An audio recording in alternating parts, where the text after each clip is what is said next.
सोचिए, 1930 का दशक, एक ऐसी दुनिया जो एक बड़े युद्ध के मुहाने पर खड़ी थी। हवा में गुस्सा और डर का माहौल था। और इसी उथल-पुथल के बीच एक कवि थे, W.H. ऑडेन, जिन्होंने अपनी कलम से उस दौर को चेतावनी दी। तो आज हम उन्हीं की कविताओं के जरिए उस बेईमान दशक की यात्रा पर चलेंगे। हमें एक दूसरे से प्यार करना चाहिए या मर जाना चाहिए। ऑडेन के ये शब्द सिर्फ कोई काव्यात्मक बात नहीं थे, ये एक सीधी सच्ची चेतावनी थी। उन्होंने 1930 के दशक के सामने एक बहुत साफ विकल्प रखा था, या तो इंसानियत को एक साथ आना होगा या फिर सब खत्म हो जाएगा। तो चलिए उस दुनिया को देखते हैं जो कगार पर खड़ी थी। ऑडेन ने 1930s के दशक को एक निम्न बेईमान दशक कहा था। आखिर क्यों? ये वो समय था जब पूरा यूरोप एक बड़े संकट से घिरा हुआ था। चलिए देखते हैं कि उस राजनीतिक और सामाजिक माहौल ने ऑडेन की शायरी पर कैसा असर डाला। देखिए, ये संकट कोई रातों रात नहीं आया था। 1930 के दशक की शुरुआत में ऑडेन बर्लिन में थे और उन्होंने अपनी आंखों से नाजीवाद को बढ़ते हुए देखा। दशक के बीच तक हिटलर, मुसोलिनी और स्टालिन जैसे तानाशाह पूरे यूरोप पर अपनी पकड़ मजबूत कर चुके थे। और फिर वो दिन आया, 1 सितंबर 1939, जब जर्मनी ने पोलैंड पर हमला किया और दुनिया दूसरे विश्व युद्ध की आग में झोंक दी गई। उस समय माहौल में दो भावनाएं सबसे ज्यादा थीं, एक तो गुस्सा और दूसरा डर। और पता है, तानाशाह इन्हीं दो भावनाओं का फायदा उठाते हैं। वो लोगों के गुस्से को किसी बाहरी दुश्मन की तरफ मोड़ देते हैं और डर का इस्तेमाल ये यकीन दिलाने के लिए करते हैं कि सिर्फ वही हैं जो उन्हें बचा सकते हैं। तो सवाल ये है कि एक तानाशाह बनता कैसे है? ऑडेन ने अपनी एक बहुत छोटी लेकिन शक्तिशाली कविता एक तानाशाह का समाधि लेख में जैसे एक तानाशाह के दिमाग का पूरा एक्सरे कर दिया हो।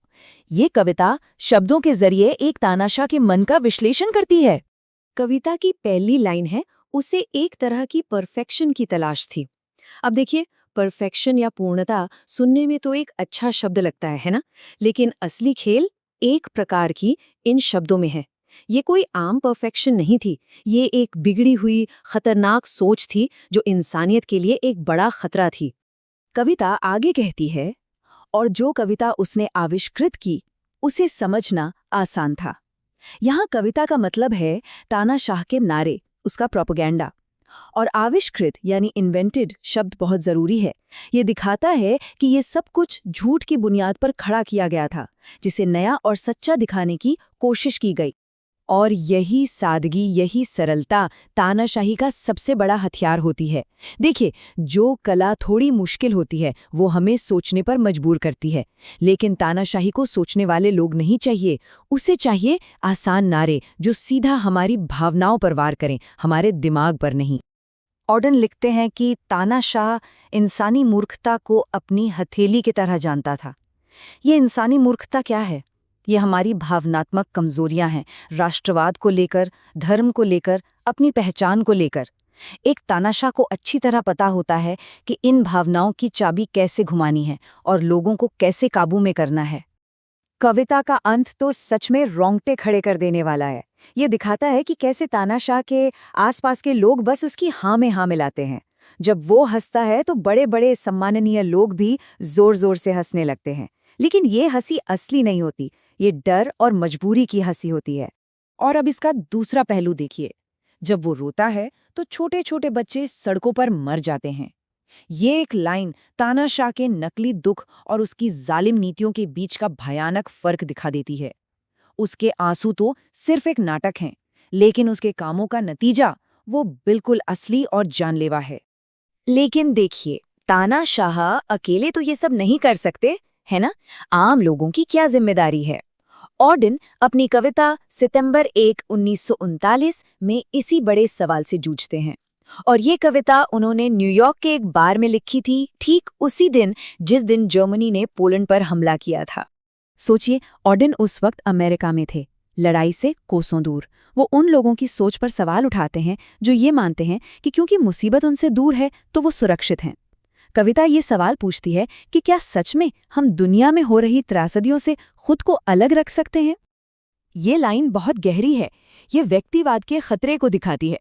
मतलब हम सब अपनी अपनी छोटी सी दुनिया में इतने मगन हो जाते हैं कि हम दूसरों के दुख दर्द को नज़रअंदाज करने लगते हैं।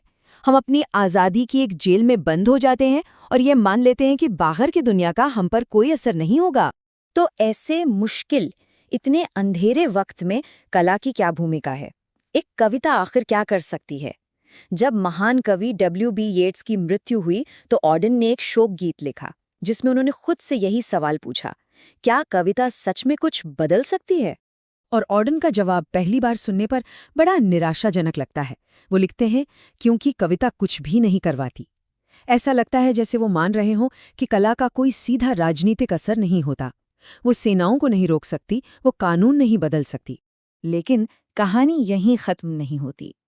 ऑडेन एक बहुत जरूरी बात जोड़ते हैं। कविता कुछ करवाती नहीं, लेकिन वो जीवित रहती है। उसकी ताकत सीधा दखल देने में नहीं, बल्कि सच को जिंदा रखने में है। वो एक जुबान बन जाती है, जो पीढ़ी दर पीढ़ी सच्चाई को कहती रहती है। तो आखिर में ऑडेन कहते हैं कि कविता एक कठोर, बेरहम दुनिया में उम्मीद और सच्चाई का एक जरिया है। वो दिल के रेगिस्तान में एक मरहम लगाने वाले फव्वारे की तरह है, जो हमें हमारी इंसानियत और उम्मीद की याद दिलाती है। तो इन कविताओं से हमें क्या सीखने को मिलता है? 80 साल बाद भी ऑडेन का संदेश आज भी उतना ही जरूरी है। आइए देखते हैं कि उनकी चेतावनियां आज की दुनिया के लिए क्या मायने रखती हैं। ऑडेन हमें राजनीति में आसान नारों के खतरे के बारे में बताते हैं। वो हमें इस भ्रम से बाहर निकालते हैं कि चुप रहने या दूर रहने से हम सुरक्षित हैं। वो हमें हमारी अपनी जिम्मेदारी की याद दिलाते हैं। और सबसे बढ़कर वो हमें कला की ताकत दिखाते हैं, जो सच को जिंदा रखती है और हमें ये याद दिलाती है कि इतिहास अक्सर खुद को दोहराता है। और आखिर में ऑडेन एक सवाल हम सबके लिए छोड़ जाते हैं। आज की दुनिया में जो गुस्से और डर से भरी हुई है, हम अपनी सोच की इन जेलों को कैसे तोड़ सकते हैं? और इस सब के बीच हम अच्छाई को खोजना और उसकी सराहना करना कैसे सीख सकते हैं? शायद इस सवाल का जवाब ढूंढना आज पहले से कहीं ज्यादा जरूरी हो गया है।